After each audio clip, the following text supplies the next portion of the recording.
Syederalun, isu kekaisaran Irjen Verdi Sambo terus menguat pasca penetapan tersangka dalam kasus pembunuhan berencana terhadap Brigadir Nofriansyah Yosua Huta Barat alias Brigadir J.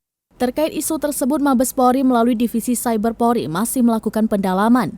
Kadif Humas Polri, Dedi, belum mau merincikan lebih jauh terkait pendalaman penyidik Cyber Polri soal isu pembekengan sejumlah bisnis gelap Verdi Sambo tersebut. Hanya saja ia sempat menyatakan bahwa pihak kepolisian akan menindak tegas seluruh aktivitas ilegal termasuk penjudian. Sebelumnya, Indonesia Police Watch atau IPW menduga terkuaknya nama sejumlah personel polisi dalam isu konsorsium 303. Ini diduga datang dari kubu lawan Verdi Sambo yang menginginkan mantan Kadif Propam tersebut beserta gerbongnya tergusur.